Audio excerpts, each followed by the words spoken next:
Module 4, Unit 1, Ongoing Monitoring and Evaluation of WASH Interventions.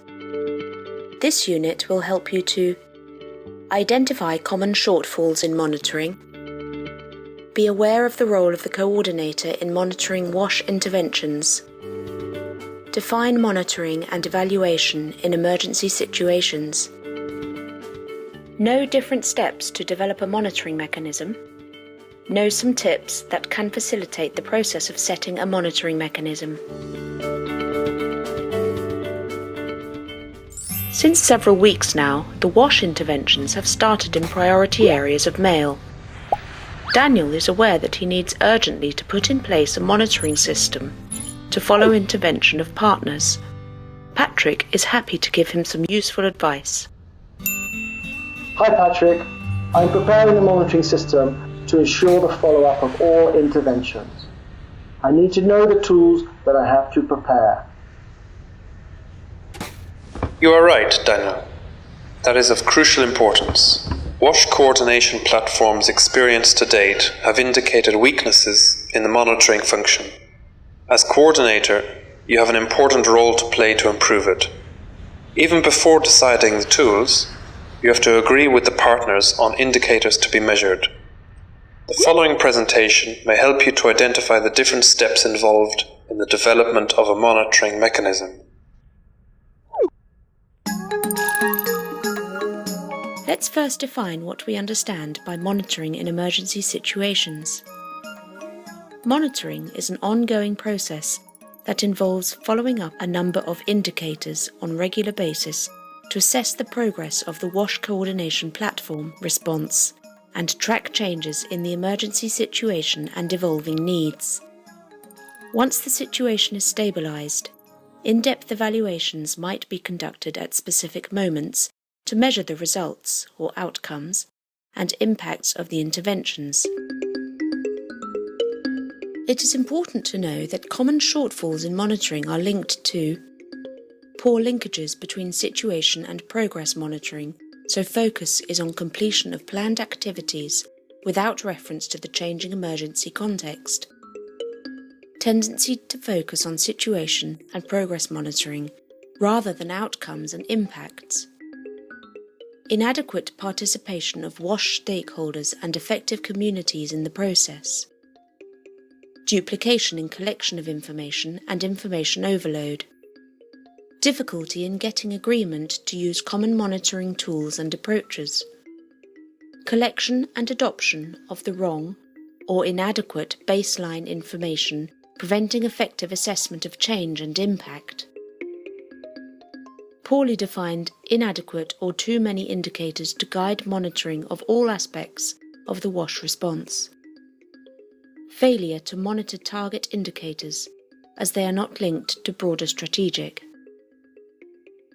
Setting a good monitoring and evaluation system will help to overcome these shortfalls. The role of the coordinator in this process is to ensure that an adequate monitoring mechanism has been agreed with partners and to build consensus on its use. To solicit the necessary information management support. To make adequate financial provision for ongoing monitoring at all levels. To ensure partners' commitment by allocating monitoring responsibilities to particular agencies for particular locations. Developing a monitoring mechanism is quite similar to the process of developing an assessment plan. The process includes 1. To set and agree indicators, qualitative and quantitative, with partners in line with the objectives of the strategic response plan. Remember that indicators are signals that show whether a standard or objective has been attained. They provide a way of measuring and communicating the progress, results and impacts of WASH interventions, as well as guiding the process or methods used. 2. To develop tools to collect data that will inform the agreed indicators. 3. To develop tools to consolidate and analyse data collected. Excel tables are very useful and quite easy to use. Being proficient in Excel is a requirement to better perform the function of coordinator. 4. To develop and agree with the partners reporting tools to ensure compatibility of reports and facilitate easy understanding of progress. 5. To develop a monitoring and assessment plan.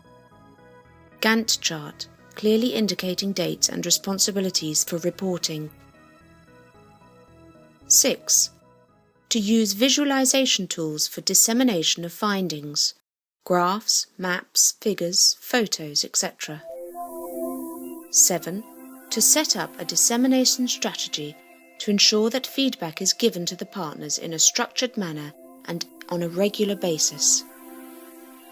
Some advice to facilitate the developing of a monitoring system and ensure endorsement and follow-up of partners are: to create working groups to develop the monitoring system and work on data collection and analysis. To make sure all partners participate in the process through working groups and are aware of its importance.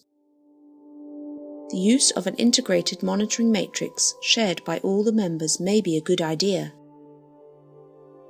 To develop guidelines to explain the monitoring and evaluation system and share them with all the partners.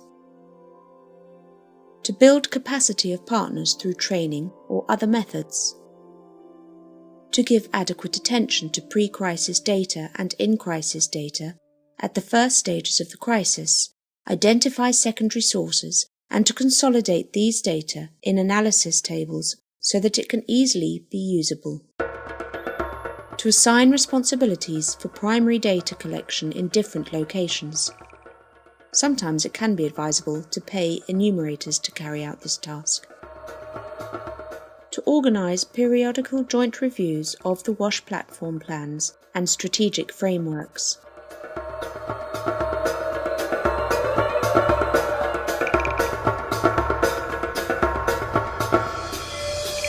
Thank you very much, Patrick. I understand now that the development of data collection tools is only one of several steps to create a real monitoring system. I think I will discuss the idea of a working group with the partners in the meeting this week. This is also my advice. Do not forget to prepare the terms of reference for this group.